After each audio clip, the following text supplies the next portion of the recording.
you want to talk about your Valley of Forever book and that we collaborated on here? Oh, sure. Yeah.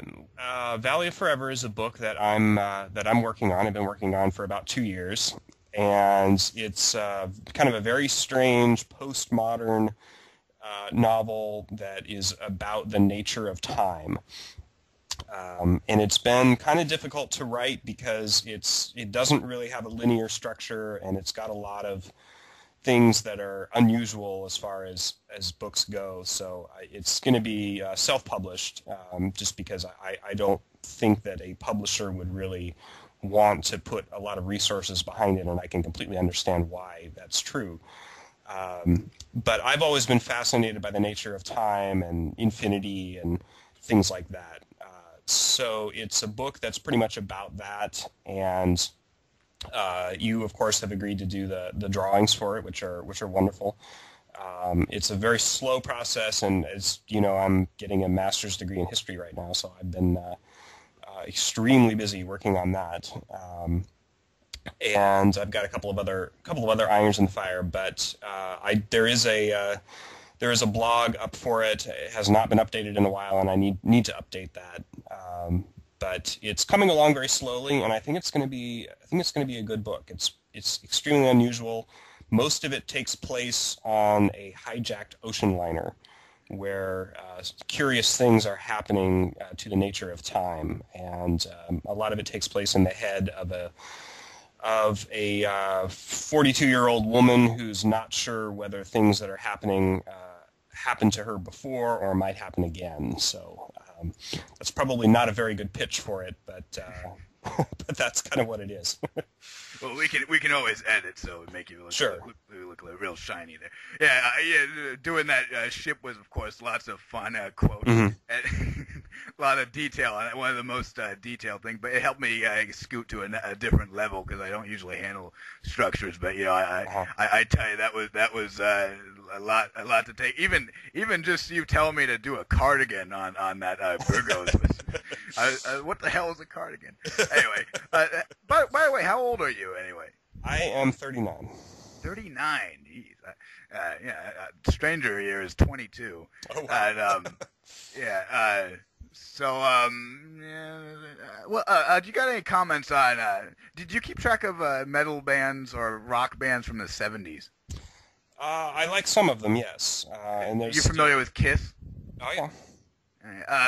Do you have any comment on the fact that I've only released 2 records in the last 20 years or so, and seem to have more interest in their gate sales and stadium sales rather than putting out records? And do you want to weigh in on that and the good and bad from that? Because I bought at least 4 or 5 of their greatest hit records where I keep getting the same songs over and over again. Right. Yeah.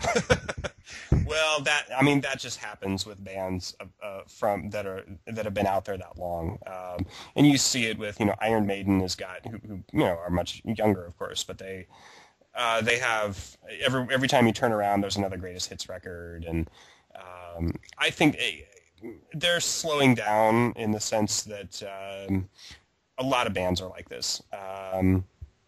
Where they get past a certain point in their career and they don't really need to prove themselves and they don't really need to keep themselves in the public eye. They don't have to work to keep themselves in the public eye because they already are kind of legends. So there's a life cycle of bands, and Kiss is is toward the end of their life cycle. I don't think they would deny that.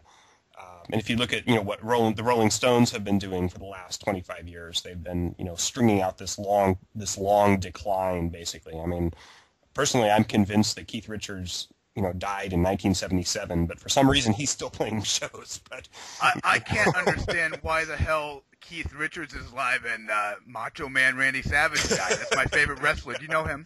Yeah, I heard of him. Yeah. You heard that he died? Yeah, I did. Yeah, that was very a sad. shocking thing. Yeah. While mourning his death, I went into my rainy field with a couple of 80-pound dumbbells in my hand, and I ran through the rain until I fell over. That's a bit of the way I mourned him. Do you have any thoughts on Alice Cooper? Because this is the guy who became my favorite guy now. Oh, Alice Cooper is great. I was a huge fan of Kiss for a while, And when I eventually like I said with the freaking greatest hits records there, I eventually got to a point where I'm like, these guys ain't releasing new stuff. They're like scared about it, and Simmons is like kicking out Freely and Chris and doesn't value their contributions and stuff. Cooper is like one of the most humblest guys. Oh yeah, and absolutely. he performs anywhere. Yeah. Doesn't have any tiff about whether it's a stadium or like a bar or club, and he releases like sometimes like one or two records every year. Yeah. Got any comments on Cooper? Oh, I think he's great. I agree with everything you said. He's always been known as extremely down to earth, and he's just having fun. He has a lot of fun doing what he does, and he doesn't want to stop. And I think that's absolutely terrific. Dio was exactly that way. Is he getting a resurge lately? Because I think there's two big albums. Lately. Yeah, he's had some albums. I don't think he ever really went away. I remember the. Yeah, he had a bit of a funk between. I think Brutal Planet was one of the last big records before Now, and after about Hey Stupid, he didn't have as much of a peak success. You see, now I'm starting to see him on TV again. Right. Yeah, and the old rockers sometimes have that second wind toward the end of their career, and it's great to see because. He's been great to his fans, and his fans love him. I don't know a single metal fan that does not like Alice Cooper. It's just that's what I was saying. Is it's exactly like Dio. Dio was a genius, and he was incredibly down to earth. He was a wonderful guy. Everybody loved him, and he put on great shows until the very end of his life. And it's really tragic that we lost him. But even more tragic is the freaking Westboroughs apparently. Oh, it's just horrible, absolutely horrible. Yeah, but don't get me started on that. That's a weird guy to figure out because that Phelps was apparently like a civil rights lawyer originally, wasn't he? Yeah, I think so. Long time ago. Yeah, and sort of drifted down low. Anyway, any new stuff on the Ultimate Warrior thing? Because I think that I haven't heard anything new on the Guns N' Roses thing. I don't really keep up with Guns N' Roses because they've been a joke since about 1992. Yeah. So all I know is that Chinese Democracy ever come out? It did. It was terrible. Everybody hated it. It was just not worth hearing at all. So Guns N' Roses is kind of dead, I think. And it's like that's the counter example of a rock band with a long tail. Everybody forgot about Guns N' Roses 15, 20 years ago, but yet Axl still thinks that everybody, wants a new Guns N' Roses record, even though nobody cares. But I think a lot of people care. It's just that because you have so much production mess. They were huge. They would be bigger than Metallica if they had kept going. Oh, absolutely, they would be. Yeah, they just fizzled. I don't want to keep you forever for another one of those huge ones. So I think I'll let you go. But it's been great talking to you. Sure. Thanks a bunch, and God bless you. Okay, thanks a lot. Bye. Later. Where and what is the Valley of Forever? Whatever it is, it's something that lies at the very limit of human consciousness and the farthest reaches of the imagination.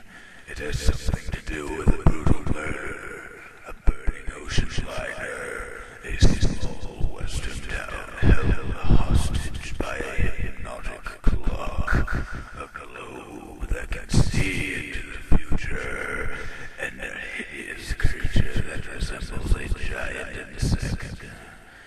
You don't really